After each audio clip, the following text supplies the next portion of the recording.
अन्तरमपि स्फुटमुद्यस्य प्रशमतमयि वाति विमला महावीर स्वामी नयन पथगामी भवतु मे यदर्चा भावेन प्रमोदित मनाद दुरइह क्षणादासित स्वर्गी गुणगण समृद्धा सुख निधि लभन्ते सद्भक्ता शिव सुख समाजं किमुदता महावीर स्वामी नयन पथगामी भवतु मे कनस्वर्ण भासोपगत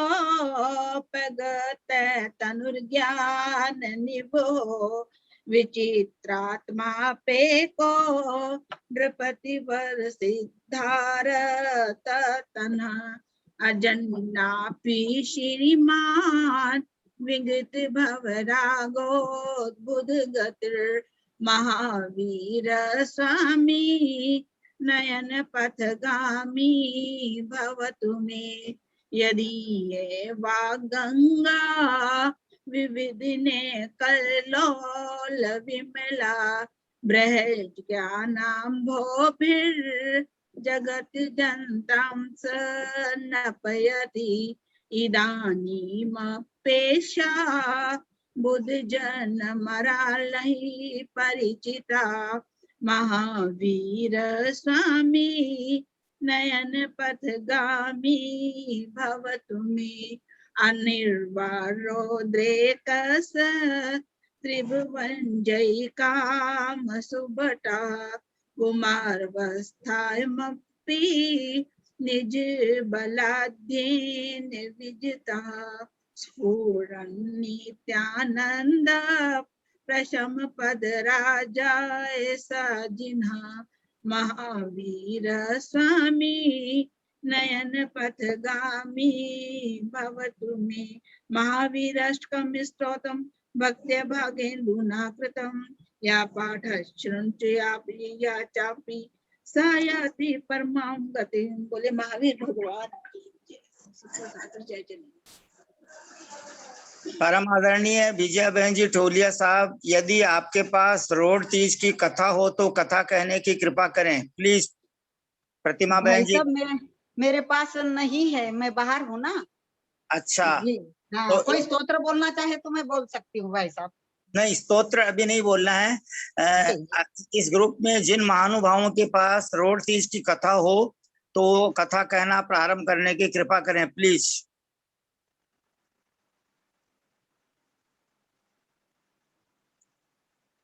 अभी इस ग्रुप में हमारे परम आदरणीय जयंती लाल जी काका जी साहब भी नहीं पधारे हैं, ब्रह्मचारी भैया जी केसी जैन साहब भी नहीं पधारे हैं।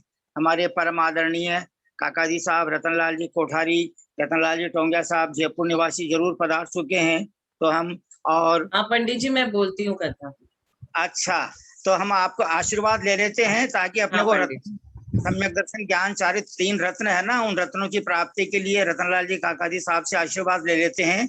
हम सब महानुभाव परमादरणीय रतनलाल जी काका जी साहब के श्री चरणारविंदों में सादर प्रणाम, सादर पावाढोक, सादर चरण स्पर्श, सादर जय जिनेन्द्र निवेदन करते हैं और उनसे विनम्र प्रार्थना करते हैं कि आप हम सब भव्य जीवात्माओं को मंगल आशीर्वाद प्रदान करने की कृपा करें प्लीज। परम आदरणीय काका जी साहब।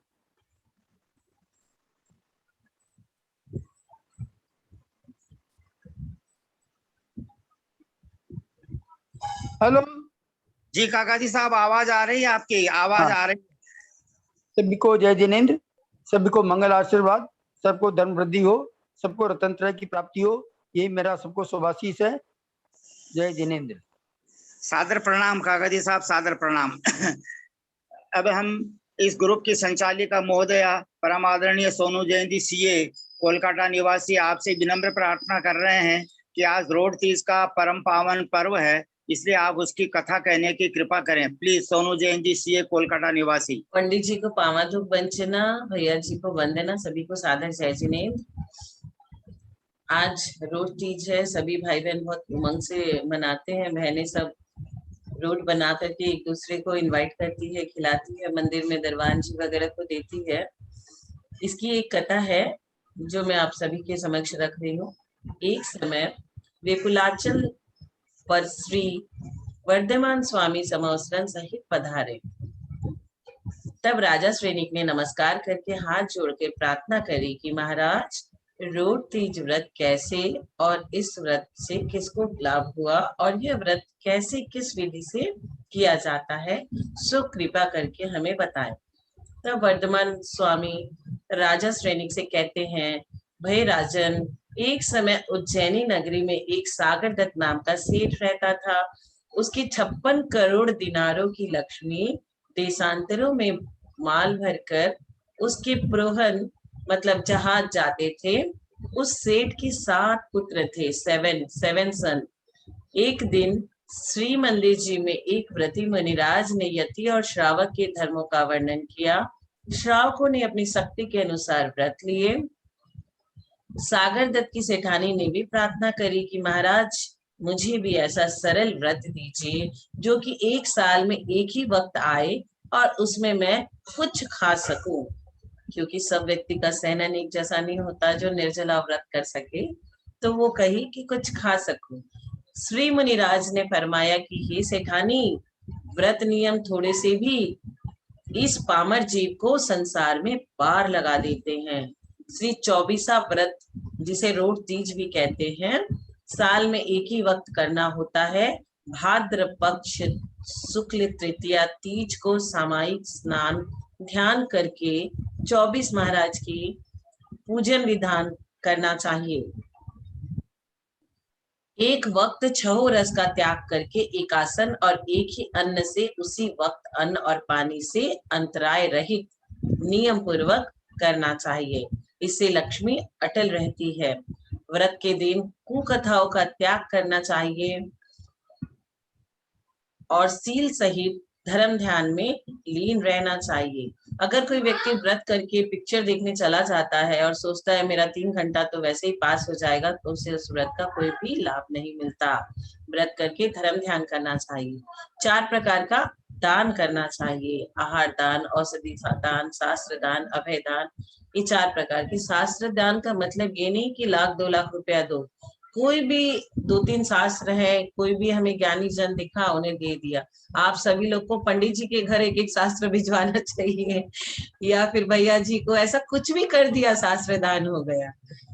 यह व्रत 3, 12 व 24 वर्ष करना चाहिए। कोई 3 साल करता है, कोई 12, कोई 24। श्रावक के 6 कर्म का देव पूजा, गुरु सेवा, स्वाध्याय, संयम, तप, दान पालन करना चाहिए। सेठानी श्री गुरु को नमस्कार करके और व्रत लेकर घर आ गई। घर आकर सेठानी ने अपने कुटुंब परिवार से व्रत लेने के विषय में कहा। कुटुंब परिवार ने कहा कि फूलों में रखकर कोमल चावल, घी, शक्कर, मेवा आदि उत्तम पदार्थों के मिश्रण से जो भोजन किया जाता है वो हजम नहीं होता है, तो ऐसा कठोर व्रत कैसे किया जाएगा। कुछ लोगों की व्रत करने की भावना नहीं होती बिल्कुल भी। कुटुंब परिवार की निंदा से सेठानी को लिए हुए व्रतों का त्याग कर दिया। व्रत भंग के पापोदय से सर्व लक्ष्मी नष्ट हो गई। जो लक्ष्मी थी वह भी चली गई। व्रत लो मत, और लो तो उसको बढ़िया से पालन करो। मोतियों का पानी हो गया। रत्नों व सोने चांदी के ढेर थे, वे पत्थर कंकरों के ढेर हो गए। देशांतरों के प्रोहन जहाज जहां के तहां रह गए। धन के अभाव में दास दासियां भाग गए तथा दिन बड़े ही कष्ट से व्यतीत होने लगे। तब सेठ सेठानी और 7 पुत्र और उनकी स्त्रियां इस प्रकार 16 प्राणियों ने देशांतर जाने का विचार किया और उज्जैन नगरी छोड़ करके बाहर निकल गए। हस्तिनापुर में सागर दत्त सेठ की पुत्री परनाई थी। संकट के कुछ दिन काटने की इच्छा से हस्तिनापुर जाकर पुत्री को खबर पहुंचाई कि हमारे ऊपर संकट पड़ गया है, सो तेरे पास मदद के लिए आए हैं। हमारे संकट के कुछ दिन के लिए सहाय होना चाहिए। पुत्री ने ऐसी बात सुनकर खबर लाने वाले को कहा, मेरे ससुराल वाले से यह कहने लग जाएंगे कि हमारा धन चोरी चोरी कर पीहर पहुंचा देती है। उसे यह भय हो गया कि सभी लोग बोल देंगे कि हम मतलब वो पुत्री अपने सारे धन को चोरी करके पीहर में पहुंचा रही है। ये बहुत सारे बहुत सारे मनुष्यों को ये शंका होती है कि मेरी कमाई या अपनी कमाई या पुत्री अपने पीहर भेज रही है, अतः मेरे से ऐसा कष्ट सहा नहीं जाएगा, इसलिए ये कष्ट के दिन दूसरे जगह जाकर बिताएं। खुद ही मना कर दी अपने माँ बाप को कि दूसरी जगह ये कष्ट के दिन बिताए, और थाली और दाल भात भोजन की सामग्री, एक वक्त का भोजन और उसमें 5 रत्न छिपाकर उसे भेज दिए। सेठ के पापोदय और सेठानी के व्रत भंग दोष से वो थाल, मिट्टी का बर्तन, भोजन सामग्री कीड़ों सहित और मोहरों के कोयले बन गए। जब पाप का उदय आता है तो कुछ भी साथ नहीं देता है, बोलते तन के कपड़ा भी बैरी हो जाता है, जो पहने हुए कपड़े हैं वो भी अटक के फट जाते हैं, इतना पाप का उदय आने से ये सब होता है। तो क्या हुआ, रत्न भी कोयला बन गया, बेटी भी सहायता नहीं दी, उसे उसी जगह खड़ा खोद कर उसने गाड़ दिया और वसंतपुर ससुराल थी वहां कुछ समय कष्ट के दिन काट देने की इच्छा से गए। उस दिन सागर दत्त सेठ के साले राम जी सेठ के यहाँ जीवनवार था। इस जीवनवार की खबर सुनकर उन्होंने विचार किया कि इस वक्त राम जी सेठ के यहाँ जीवने वास्ते बड़े बड़े लोग आए होंगे, ऐसी गरीबी अवस्था में हमारा यहाँ पहुंचना ठीक नहीं, और रात के वक्त हम अंधेरे में चलेंगे। कई दिनों की भूख से सभी अधीर हो चुके थे। सागर दत्त सेठ की स्त्री ने कहा कि भूख शांति के लिए मैं जाकर थोड़ा सा चावलों का पानी यानी कि मांड जो मकान के पिछवाड़े से नाले में गिर रहा है ले आती हूँ। एक मटकी हांडी लेकर नाले के नीचे रख दी। मकान के ऊपर राम जी सेठ की स्त्री जब खड़ी देख रही थी, उसने अपनी ननद को ऐसे गरीब हालत में देखकर विचार किया कि इसका धन नष्ट हो गया है और अब यहाँ हमको सताने पहुंच गए हैं ये लोग। ऐसा विचार करते हुए जिस नाले से चावल का मांड जा रहा था, उस नाले में एक पत्थर सरका दिया। वो मांड भी नहीं ले सकती अब। वो पत्थर पड़ने से नीचे रखी मटकी हांडी फूट गई और चावल का गरम गरम मांड सेठानी के पैरों पर गिर गया, जिससे वह जल गई और बहुत दुखी हुई। पुत्र खबर पाकर कपड़े की झोली में डालकर उठा ले गए। अयोध्या में सागर दत्त सेठ का मित्र रहता था। सेठ अपने कुटुंब को दूसरे ठिकाने पर छोड़कर अकेले ही अपने मित्र से मिलने गया। मित्र ने भली भांति आदर सम्मान किया और धैर्य देते हुए कहा कि हे मित्र, संतोष धारण करो, हमारे घर को तुम अपना ही समझकर यहाँ पे रहो। तुम कुटुंब को दूसरे ठिकाने छोड़कर क्यों आए? क्या इस घर को तुमने दूसरा समझा था? दोनों के आपस में रात के वक्त महल में दुख सुख की बात करते हुए आधी रात व्यतीत हो गई। मित्र तो उठकर दूसरे ठिकाने सोने को चला गया और सागर दत्त वहीं ही रहा। उस वक्त वहां चित्राम का मंडी हुआ मोर था, उस हार को निगल रहा था और सेठ पड़े पड़े देख रहा था। सेठ ने विचार किया कि दिन निकलते ही मुझे यह चोरी का कलंक लगेगा और मैं कैसे रहूंगा, क्योंकि वो मोर हार को निगल रहा है और सब बोलेंगे किसी ने हार को लिया है। तो ऐसा विचार कर रात्रि में ही वह वहां से चला गया और अपने कुटुंब से जाकर सारी हकीकत कह दी। उधर मित्र ने बहुत अफसोस किया कि मैं बहुत सेवा करने वाला था, वह चला क्यों गया। वहां से चलकर उन्होंने चंपापुरी में समुद्र दत्त सेठ के पास पहुंचकर अपने दुख की सब हकीकत कही। सेठ ने हर एक प्राणी को 2 सेर खाई के गले हुए जौ और 2 पैसे भर कड़वा तेल की मजदूरी में उसे रख लिया। स्त्रियां घर का काम करती थी और पुरुष दुकान का काम करते थे। सागर दत्त सेठ ने समुद्र गुप्त की स्त्री को धर्म बहन बना लिया था। कुछ दिन बाद भद्रपद शुक्ल दूज को समुद्र दत्त की स्त्री ने सबको कहा कि कल हर एक काम सफाई से करना, क्योंकि कल व्रत का दिन है। सागर दत्त की छोटे बेटे की स्त्री ने पूछा कि कल कौन सा व्रत है और इससे क्या होता है और कैसे इसे किया जाता है। तो समुद्र दत्त सेठ की स्त्री ने व्रत की उपरोक्त विधि बताते हुए कहा कि इससे लक्ष्मी बढ़ती है। सागर दत्त की पुत्र वधु ने व्रत पर दृढ़ श्रद्धा करते हुए अपने भाग्य की जौ की रोटी बनाकर सबके साथ गुप्त रीति से ले गई और चढ़ाते हुए प्रार्थना करी कि हे प्रभु, हम तो रत्नों का नैवेद्य चढ़ाने लायक थे। किसका? रत्नों का नैवेद्य चढ़ाने लायक थे, परंतु आज हमारी ऐसी संकटापन्न स्थिति है कि मैं उपवास करके अपने भाग्य को नैवेद्य बनाकर आपको अर्पण कर रही हूँ और करुणा भरी पुकार करी।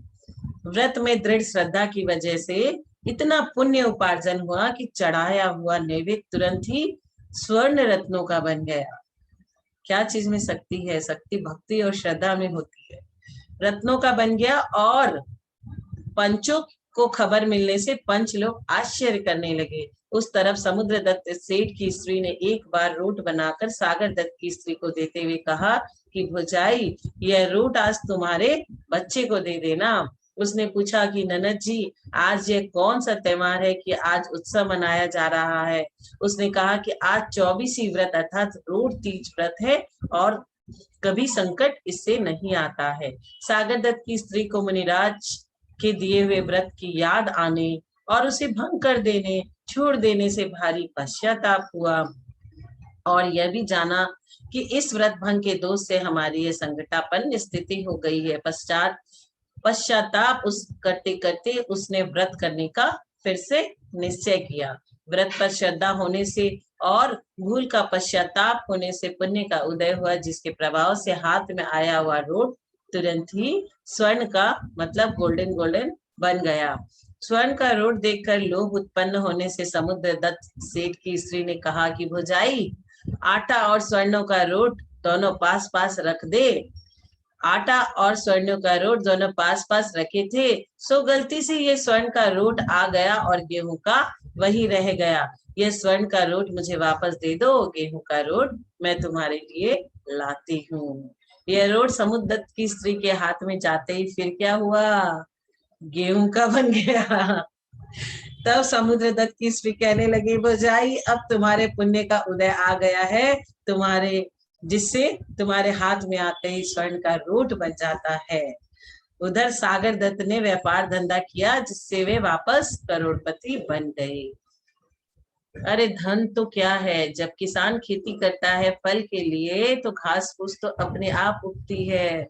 वैसे हम मोक्ष की प्राप्ति के लिए स्वाध्याय करते हैं, प्रयास करते हैं, तो ये जो धन लक्ष्मी है ये अपने आप पीछे पीछे चली आती है, इसको बुलाना नहीं पड़ता।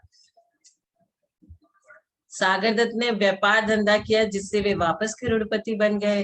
वहां से रवाना होकर वे मित्र के घर अयोध्या आए। मित्र ने जैसा सम्मान पहले किया था वैसा ही सम्मान भाव व प्रेम पूर्वक अब भी किया। सो सज्जन अरु लाख मित्र, मसलिच मित्र अनेक, दुख काटन विपदा हरन, सो लखन में एक। लेकिन नौकर लोग कहने लगे कि यह वही सेठ है जो पहले मोर के गले से हार निकाल कर ले गए, उसी द्रव्य से कमाई कर कर करोड़पति बनकर आए और अब कुछ लेने आए हैं। इनकी चौकसी करना।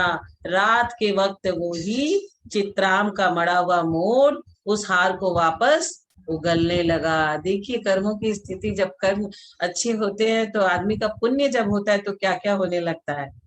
तब सबको बुलाकर दिखाया कि एक दिन वो था जबकि चित्राम का मोर हार निगल गया था और यह दिन है कि चित्राम का मोर हार उगल रहा है। वहां कुछ दिन रहकर सेठ अपने ससुराल बसंतपुर आए। राम जी सेठ खबर पाकर लेने को आए। बहन ने कहा कि भाई, तुम हमारे धन को देखकर लेने आए हो, अगर हमें चाहते तो संकट में पहले मदद करते। उस वक्त भुजाई ने माड़ भी नहीं लेने दिया। गरम गरम चावलों का माड़ पत्थर से गिराया, जिससे मेरा अंग जला, जो अभी भी अच्छा नहीं हुआ। राम जी सेठ ने कहा, बहन, उस वक्त तुम्हारे पापोदय से कुबुद्धि सूझती थी। सेठ समझाकर बहन को अपने घर ले आए। कुछ दिन बाद हस्तिनापुर में अपनी पुत्री के यहाँ चले गए। पुत्री खबर पाकर बहुत सी सहेलियों के साथ गाजे बाजे के साथ अगवानी को आई। होत की बहन अनहोत का भाई, नैना पीछे नार पर आई। भाइयों ने कहा कि हे बहना, उस दिन को याद कर जब हम संकटग्रस्त आए थे तो तू एक दिन भी रखने को राजी न थी, न मिलने को ही आई, बल्कि ठीकरे में कीड़े और कोयले भरकर भेज दी थी, जिन्हें हम यहाँ गाड़ गए थे। बहन ने कहा, भैया, मैंने तो भोजन ही भेजा था, तुम्हारे पापोदय से ऐसा बन गया। अगर मैं उस अवस्था में मिलने आती तो मेरे ससुराल और तुम्हारे दोनों की बदनामी होती। सागर दत्त सेठ ने अपनी पुत्री को धन जेवर देकर विदा कर दिया। वे वहां से अपने देश उज्जैनी को वापस आ गए। जो लक्ष्मी पहले विड़ रूप हो गई थी वो सब अपनी असली अवस्था में मिल गई। दास दासी नौकर चाकर सब आ मिले। देशांतरों के प्रहन मतलब जहाँ के तहाँ रुक गए थे, वे सब पुण्य के प्रभाव से व्रत की दृढ़ श्रद्धा से आ मिले। कहते हैं चोर को भी चोरी करने के लिए पुण्य होना चाहिए, वरना वो भी चोरी नहीं कर सकता। तो पुण्य हर जगह चाहिए, हर समय चाहिए। इससे हे जीवो व्रत भंग को महादोष समझकर हर एक व्रत को दृढ़ श्रद्धा से करना चाहिए और उसकी कथा वाचना, सुनना, अनुमोदन करना चाहिए। चाहे कोई भी व्रत हो, व्रत करने वाले को पूजा दान सामायिक जरूर ही करना चाहिए। व्रत करके हमें पूजा दान सामायिक ये सब करना चाहिए, न कि पिक्चर होटल और ये सब करना चाहिए। सभी को सादर जय जिनेन्द्र। बहुत सुंदर, बहुत सुंदर, बहुत सुंदर तरीके से सोनू बहन जी ने हमको सबको ये कथा समझाई है। यानी पुण्य का उदय आने पर वो जो है मोर ने वापस हार उगल दिया और पाप का उदय रहने पर वो हार को निगल गया। और भी अनेक जो दृष्टांत आपने बताए सबके गले उतर गई है ये बातें, बहुत अच्छा लगा। आज ग्रुप में हमारे आदरणीय भैया जी साहब भी नहीं है, जयंती लाल जी काका जी साहब भी नहीं है, परम आदरणीय ललिता बहन जी गुरु माँ साहब पधार गई हैं। इसलिए हम सब भाई बहन हाथ जोड़कर सिर झुकाकर सादर प्रणाम, सादर चरण स्पर्श, सादर पावा ढोक, सादर जय जिनेन्द्र परम आदरणीय ललिता बहन जी साहब को, हमारे आदरणीय उमराव देवी जी अम्मा जी को, आदरणीय उषा देवी जी सेठी को, हमारे परम आदरणीय रतनलाल जी काका जी साहब को और परम आदरणीय बाबूजी श्री शंभूलाल जी जैन बेंगलोर निवासी, परम आदरणीय बाबूजी श्री नेमीचंद जी जैन जयपुर निवासी, परम आदरणीय बाबूजी श्री पारसमल जी पाटनी कोलकाता और परम आदरणीय जो और तो कोई महानुभाव इस ग्रुप में अगर जो भी उपस्थित हो उन सबको हम सादर प्रणाम करते हैं। और हमारी सोनू बहन के पूज्य पिताजी का शुभ नाम भी नेमीचंद जी जैन है, उनको भी हम सादर विनम्रता से प्रणाम करते हैं कि आपने ऐसी सुपुत्री को जन्म दिया जो लाखों लोगों को, हजारों लोगों को सम्यक ज्ञान का लाभ दिलवा रही हैं। इसलिए नेमीचंद जी जैन कोलकाता निवासी को भी हम सादर प्रणाम निवेदन करते हैं। और अब हम परम आदरणीय जैनागम की प्रकांड विदुषी बहन जी कुसुम जी छाबड़ा साहब से विनम्र प्रार्थना करते हैं कि कल आप चार्य चक्रवर्ती आचार्य शांति सागर महाराज के बारे में बतलाने वाले थे, लेकिन समयाभाव के कारण नहीं बता पाए, तो आज हमें बताने की कृपा करें। दूसरी एक सूचना यह है कि हमारी परम आदरणीय सोनू बहन ने ये निर्णय लिया है कि अब 21 तारीख तक सब अपना अपना धर्म ध्यान करेंगे, क्योंकि भैया जी जोका दिगंबर जैन मंदिर में रहेंगे कोलकाता में, और हम भी यहाँ, हमारी भी जो है इधर जयपुर में सुबह दोपहर शाम जो है तत्वार सूत्र पढ़ना है, शाम को प्रवचन करना है, सुबह विधान भी होगा, इसलिए उसमें रहेंगे। तो सब उन्होंने ये निर्णय लिया है कि गोमरसार कर्मकांड की कक्षा 9 से 9:45 से 9:50 तक जो चलती है वह 10 तारीख से 21 तारीख तक बंद रहेगी और 22 तारीख से पुनः स्वाध्याय प्रारंभ होगा। और परम आदरणीय ललिता बहन जी साहब के आदेशानुसार दूसरे ग्रुप में भी जो अनुयोग द्वारा हम पढ़ रहे हैं, प्ररोपणा जो पढ़ रहे हैं, वह भी आज पढ़ेंगे और उसके बाद में 22 तारीख को पुनः पढ़ना शुरू होगा। ये 12 दिन में आप सब भाई बहन शुभोपयोग की क्रियाओं के द्वारा अपने पुण्य को बढ़ावें। और ललिता बहन जी साहब ने जैसे समझाया है कि देखो उपशम श्रेणी से गिरने के बाद भी परिणाम में संक्लेश आने से अर्धपुद्गल परावर्तन घूम सकते हैं, तो हम परिणामों में संक्लेश भाव को छोड़ करके विशुद्ध भाव को ग्रहण करें। क्योंकि रोड तीज की जो कथा कही है हमारी सोनू बहन जी ने, तो वो सागर दत्त की सेठानी ने परिवार के कहने से संक्लेश भाव के द्वारा व्रत को छोड़ दिया था और बाद में व्रत को पुनः ग्रहण किया तो लक्ष्मी के भंडार उसके भर गए। उसी प्रकार हम हमारे जो है सम्यक दर्शन ज्ञान चारित्र के लक्ष्मी के भंडार भर जाएंगे तो हमको अनंत चतुष्टय का वैभव प्राप्त हो जाएगा। और आज दूसरी क्लास 10:25 तक चलेगी और 5 मिनट में प्रश्नोत्तर और अंतिम मंगलाचरण होगा, क्योंकि आज रोड तीज का दिन है। तो परम आदरणीय ललिता बहन जी साहब का मेरे को आदेश मिला है कि पंडित जी आप 10:30 बजे सबको जो है छोड़ देना। तो मेरा पहले से रिक्वेस्ट है कि 10:25 तक दूसरी क्लास चलेगी। परम आदरणीय कुसुम बहन जी छाबड़ा साहब आप 9:45 तक 9:47 तक 15-20 मिनट में चार्य चक्रवर्ती आचार्य शांति सागर महाराज के जीवनी के बारे में हमें बताने की कृपा करें। आपको सादर जय जिनेन्द्र। प्रणाम पंडित साहब, आपको सादर प्रणाम, ललिता जी को सादर प्रणाम, सभी बड़ों को प्रणाम, सभी से जय जिनेन्द्र। 5-7 मिनट का जो है मैंने बोलूंगी, आप बोलिएगा, आपका सुनने को ही नहीं मिलता हम लोगों को पंडित साहब। जो मैं बोल रही हूँ उसके बाद आपको बोलना है, इतना लंबा आपसे सुनना चाहते हैं। कल हमने 20वीं शताब्दी के प्रथमाचार्य चारित्र चक्रवर्ती आचार्य श्री शांत सागर जी महाराज के बारे में, उनकी पुण्यतिथि के बारे में सभी ने इतना अच्छा बोला कि ऐसा लग रहा कि हमारे पर्दे पे सामने शांत सागर जी महाराज जी विराजमान है। और विजया जी को भी मैं नमन करती हूँ। इतनी खुशी हुई कि उन्होंने 6 वर्ष की अवस्था में परम पूज्य आचार्य वाले श्री शांत सागर जी महाराज के नजदीक समाधि के टाइम में, इसीलिए उनका इतना क्षोभसम है कि बस उनकी बुद्धि इतनी विकसित हो गई है कि ऐसे गुरुओं के जो दर्शन कर लेते हैं तो अनंत अनंत जन्म जन्मांतरों के तो पाप तो एकदम नष्ट हो ही जाते हैं और ज्ञान को बढ़ जाता है। तो मैं कुछ उनके पूर्व पढ़ रही हूँ थोड़ा सा। परम पूज्य चारित्र चक्रवर्ती आचार्य शांत सागर जी महाराज की जय और उन्हीं के पंचम पदाधीश आचार्य श्री वर्धमान सागर जी महाराज की जय।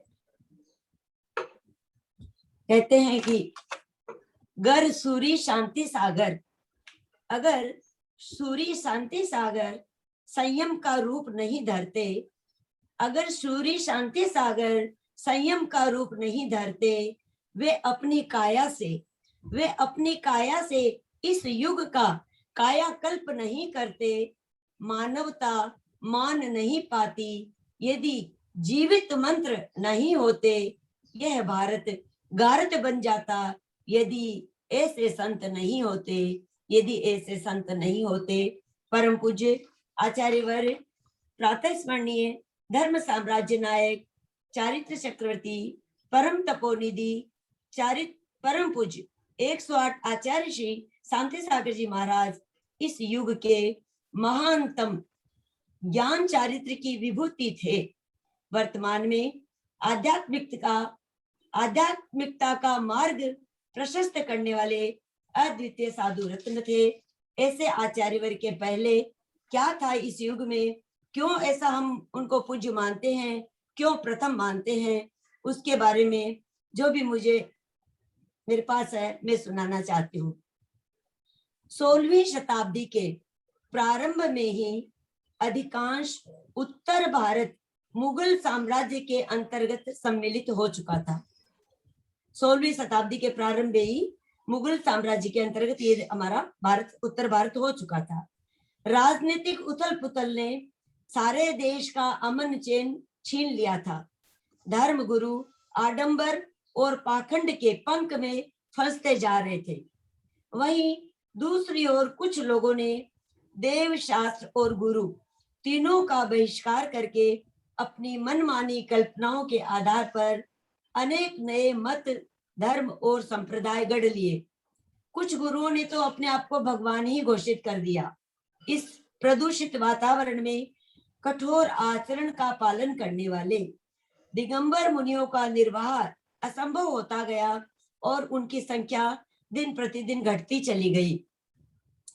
18वीं शताब्दी आते आते उत्तर भारत में दिगंबर मुनियों का सर्वथा अभाव हो गया। फिर 200 वर्ष तक इस भूमि भाग में मुनि दर्शन प्राय दुर्लभ ही बना रहा। मुनि के आहार विहार की व्यवस्था और वैयावृत्ति आदि के विधि विधान भी लोग भूलने लगे।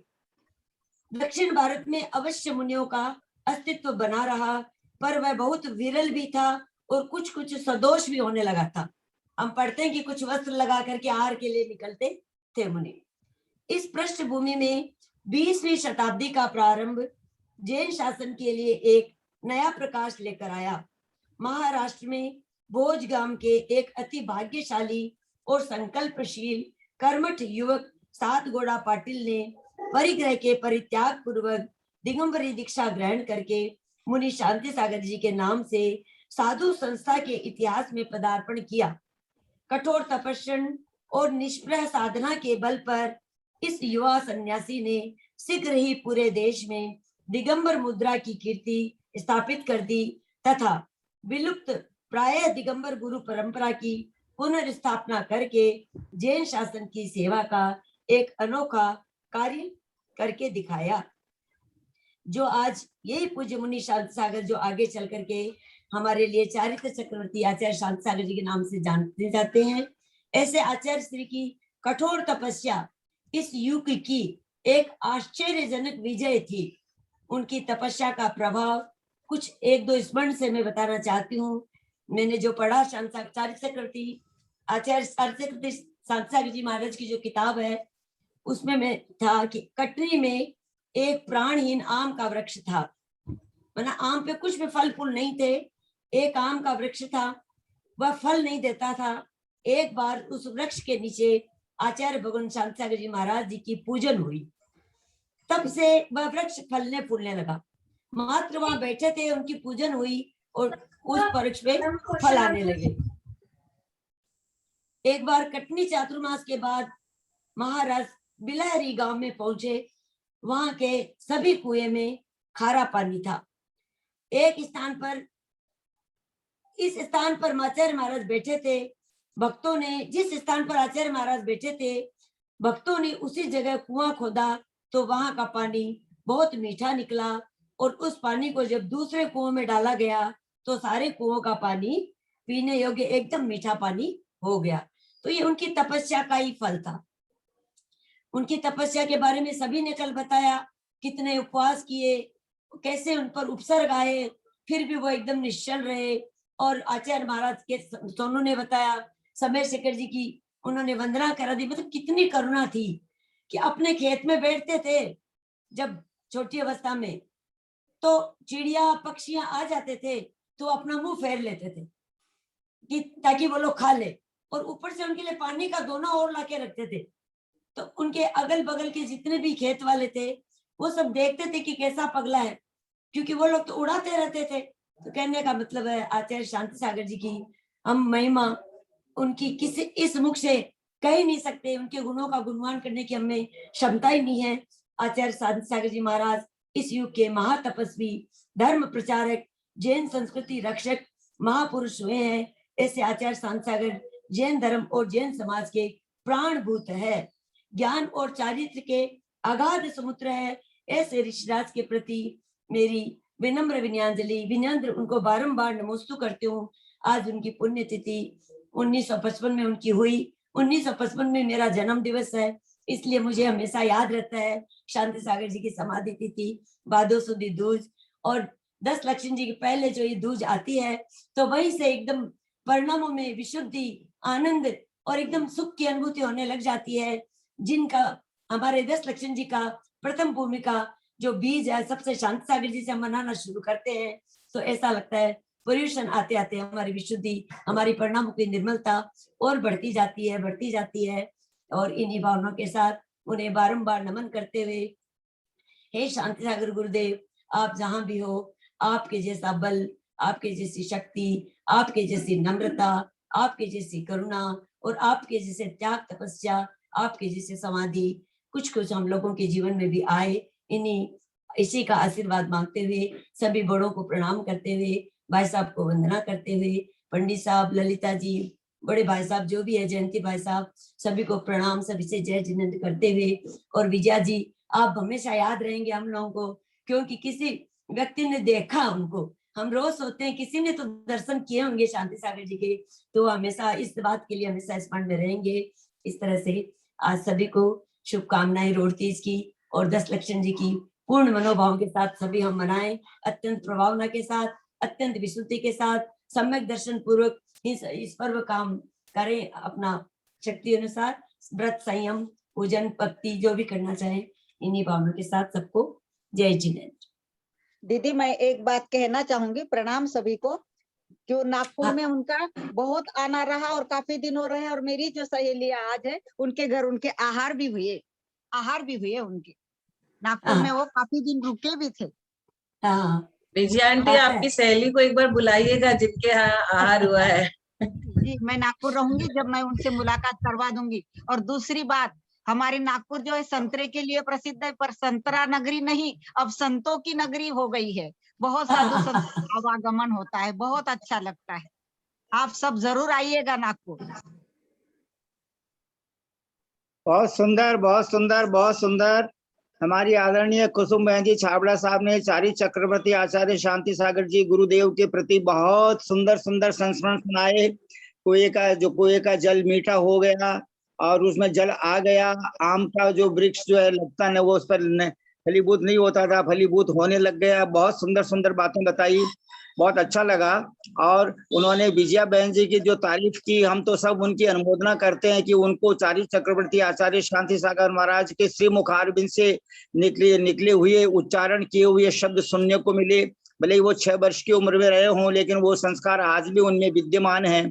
और नागपुर में जिन भाई बहनों ने जिन उनको जो आहार दान दिया है, और वो यदि वर्तमान में हैं, तो आप नागपुर पहुंचने के बाद हमारे को इस ग्रुप में उनसे मुलाकात अवश्य करवाना, हम आपका बहुत बड़ा उपकार मानेंगे।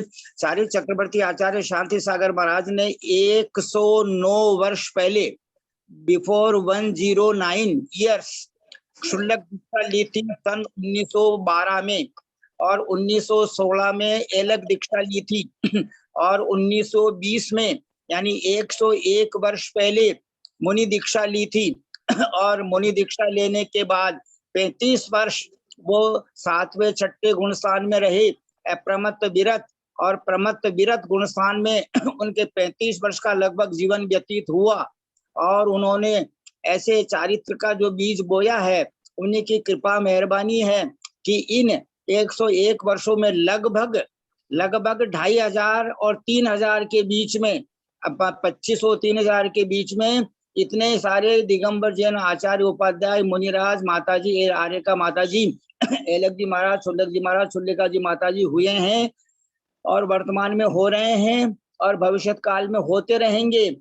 और जैन धर्म की प्रभावना बढ़ रही है, क्योंकि न धर्मोधार में कई बिना, और षटखंडागम धवला का प्रकाशन भी उन्हीं के मतलब जो है उन्हीं के समय में हुआ, उन्हीं की प्रेरणा से हुआ, जिनका वाचन आज हम लोग कर रहे हैं, सुन रहे हैं। तो बहुत अच्छी बात बताई हमारी सोनू बहन ने। और परम आचार्य शांति सागर महाराज की जो बड़ी मेहरबानी, बड़ी कृपा समस्त जैन समाज पर, अजैन समाज पर, पूरे विश्व पर है। परम पूज्य आचार्य रत्न वात्सल्य वारिधि श्री वर्धमान सागर महाराज जी का कहना है कि 20वीं सदी के 20वीं शताब्दी के चारी चक्रवर्ती शांति सागर महाराज हैं, और 21वीं सदी के चारित्र चक्रवर्ती आचार्य विद्यासागर महाराज हैं। देखो कितना वात्सल्य है उनमें आचार्य विद्यासागर महाराज के प्रति, यानी उनके गुणों से वो कितने, उनके गुणों में कितने अनुरक्त हैं। और उन्होंने एकदम सही कहा, क्योंकि आज आचार्य विद्यासागर महाराज वो भी भोज के पास ही जन्मे हुए हैं, सदलगा में। उस बेलगांव जिले में ऐसे बहुत सारे ग्राम हैं। आचार्य देशभूषण महाराज, आचार्य विद्यानंद जी महाराज, वो सब उनका जन्म वहीं पर हुआ है। तो वहां पर की मिट्टी में ऐसा जादू है कि वहां जन्म लेने वाले महान महान महान बन जाते हैं। तो आज आचार्य विद्यासागर महाराज के चारित्र से प्रभावित होकर युवा शक्ति लगभग 350, 270, 275 मुनि आर्य का बन गए। अभी 28 छुल्लक जी बनाए, जिसमें 84 वर्ष की उम्र के भी हैं। 9 छुल्लक जी पहले बनाए उन्होंने नेमावर के अंदर। और जबकि 75 संख्या आई थी, 75 महानुभावों के नाम आए थे छुल्लक दीक्षा लेने के लिए, लेकिन उसमें से मतलब जो है 28 को चुना गया और 28 की दीक्षा हो गई। और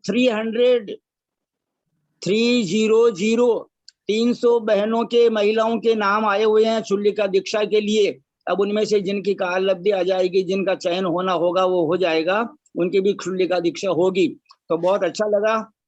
अब हम परम आदरणीय ललिता बहन जी साहब की आज्ञा अनुसार उन्होंने हमको जैसा पढ़ाया है अंतर प्ररूपणा, तो हमको ये धीरे धीरे थोड़ा थोड़ा समझ में आ रहा है। जैसे उन्होंने कल पूछा, एक प्रश्न पूछा, मैं उस प्रश्न को जल्दी से समझ नहीं पाया कि प्रथम नरक में अथवा किसी भी नरक में मिथ्यात्व का अथवा सम्यक्त्व का अंतर निकालना है, बड़ा अंतर तो कैसे निकलेगा।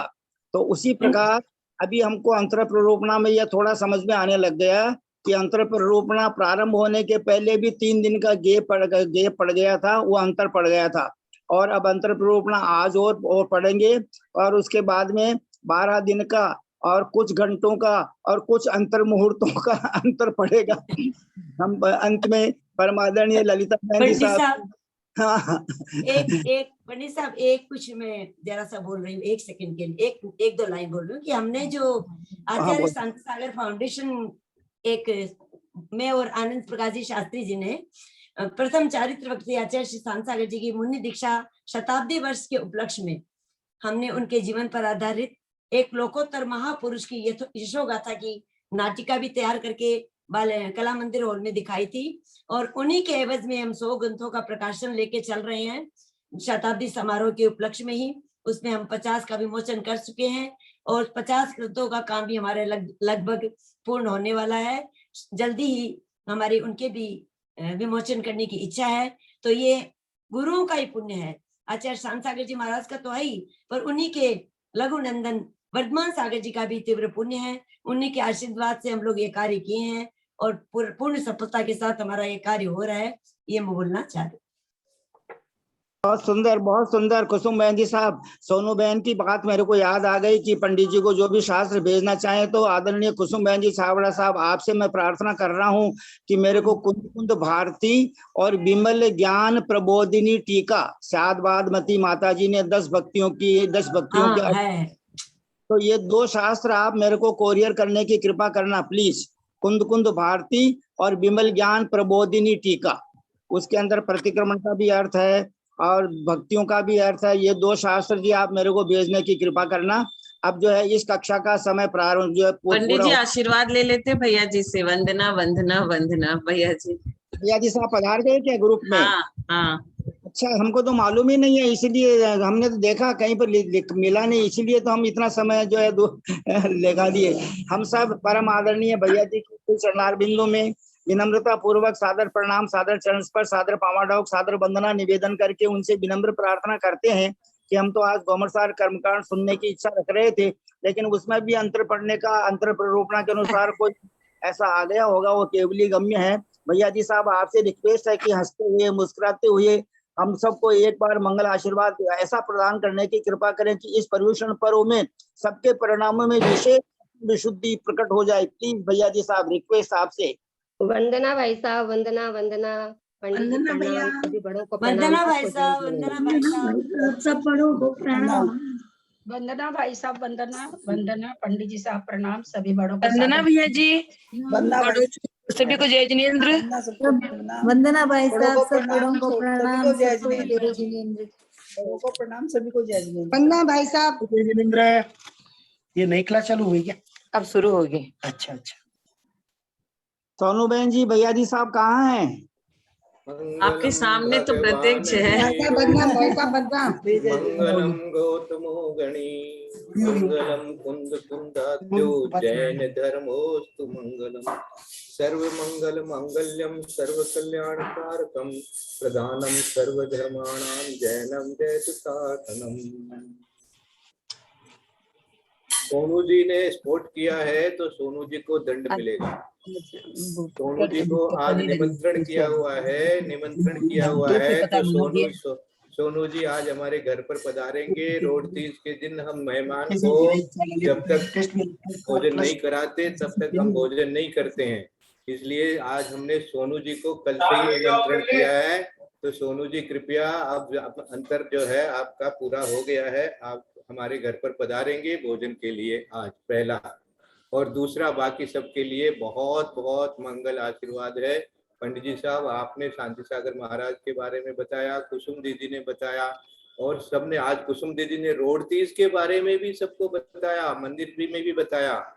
तो ये अब जो पर्व आ रहा है साधना का पर्व है, अधिक से अधिक मौन रहना है सबको, जितना हो सके उतना मौन रहना है, चारों प्रकार के आहार का त्याग रहना है रात में, और रात्रि में अधिक से अधिक मौन रखने का प्रयास करना है सबको। 8 बजे बाद, 9 बजे बाद, 10 बजे बाद ऐसा कोई एक नियम बना ले कि भैया 8 बजे बाद मुझे नहीं बोलना, 9 बजे बाद मुझे नहीं बोलना, ताकि आपको आराम से अच्छी तरह से रेस्ट भी होगा। और सुबह जितना जल्दी हो सके उतना जल्दी उठना याद रखना। गुरु महाराज तो कोई 1 बजे उठ जाते हैं, कोई 2 बजे ही उठ जाते हैं और कैसी कैसी साधना करते हैं। तो हम लोगों को भी ये साधना का समय आया है तो ऐसा साधना करें, ध्यान लगाएं। जितना जितना अपन ने जो जो सुना है, समय सार में जो कुछ सुना है, अन्य ग्रंथों में जहाँ जहाँ जो भी सुना है उसका चिंतन मनन करें।